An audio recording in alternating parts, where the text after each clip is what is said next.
Hello మామాస్, welcome back to my channel. ఈరోజు వీడియోలో వచ్చేసి మనము సాయి పల్లవి గారు ప్లస్ నాగ చైతన్య మూవీ రీసెంట్గా రిలీజ్ అయిన తండేల్ మూవీ యొక్క సెకండ్ డే కలెక్షన్స్ అనేది ఈ వీడియోలో డిస్కస్ చేద్దామండి.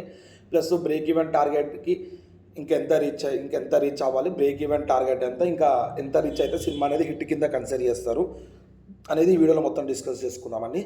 ఇక ముందుగా ఈ మూవీ వచ్చేసి చాలా బాగుందండి. ఒకవేళ మీరు మూవీ రివ్యూ కావాలంటే మన ఛానల్లో చెక్అవుట్ చేయండి, మూవీ రివ్యూ అనేది అవైలబుల్ ఉంది.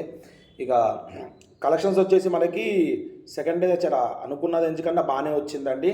ఇక మీడియం రేంజ్ మూవీస్లో ఇది ఒక సెన్సేషనల్ కలెక్షన్స్ అండి. చూసుకుంటే మనకి ఒక 5.5 కోట్ల వరకు వస్తుంది అనుకున్నారు సెకండ్ డే ఓన్లీ తెలుగు రాష్ట్రాల్లో. ఇక 7.42 crores వరకు వచ్చిందండి, బాగానే వచ్చింది. ఇక అది కాకుండా మనకి మనం మొత్తం ఓవరాల్ వరల్డ్లో 9.12 వరకు మనకి నెట్ కలెక్షన్స్ వచ్చినాయండి. ఇక 16.05 కోట్ల వరకు మనకి గ్రాస్ కలెక్షన్స్ అనేది డే 2 వరకు మనకు వచ్చినాయండి. ఇక ఓవరాల్గా చూసుకుంటే డే 1 డే 2 చూసుకుంటే మనకి 16 కోట్ల వరకు మనకి నెట్ కలెక్షన్స్ వచ్చినాయి, ప్లస్ 26 కోట్ల వరకు మనకి గ్రాస్ కలెక్షన్స్ అనేవి వచ్చినాయండి. ఇది 2 డేస్లో తెలుగు రాష్ట్రాల్లో చెప్తున్నాను. ఇక కర్ణాటక, రెస్ట్ ఆఫ్ ఇండియాలో చూసుకుంటే మనకి 1.55 కోట్లు నెట్ కలెక్షన్స్, ఓవర్సీస్ వచ్చేసి 3.15 కోట్ల వరకు కలెక్షన్స్ అనేవి వచ్చినాయండి. ఇక 2 డేస్ చూసుకుంటే మనకి 21 కోట్ల వరకు మనకి దాదాపుగా 20 కోట్ల వరకు నెట్ వచ్చింది, అలాగే 36 కోట్ల వరకు గ్రాస్ అనేది వచ్చిందండి. ఇక ఈ మూవీ బ్రేక్ ఈవెన్ అనేది చూసుకుంటే 38 కోట్లు అండి. ఇక 2 రోజుల్లో 20 కోట్లు అంటే 21 దాదాపు దగ్గర 20 కోట్ల వరకు సంపాదించిందంటే 56% వరకు 55 to 56% వరకు రికవర్ అయిపోయిందండి.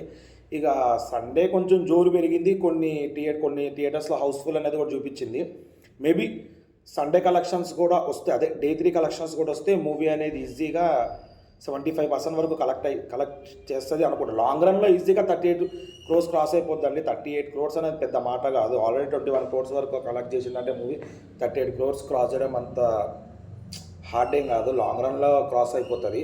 కానీ కొంచెం తక్కువ స్పాన్లోనే కలెక్ట్ చేసుకుంటే మంచిది. మూవీ అనేది ఇంకా కొంచెం బడ్జెట్ అనేది వస్తే బ్లాక్ బస్టర్ కింద కన్సిడర్ చేస్తారు. ఆల్రెడీ మూవీ అయితే చాలా బాగుందండి, చాలామంది ఫ్యామిలీ కూడా ఎంటర్టైన్ అవుతున్నారు మూవీని, సాంగ్స్ అన్నీ బాగున్నాయి. ఐ హోప్ అందరు మూవీ చూస్తారు అనుకుంటున్నాను. ఇంతే అండి ఈరోజుకి, దాట్స్ ఇట్.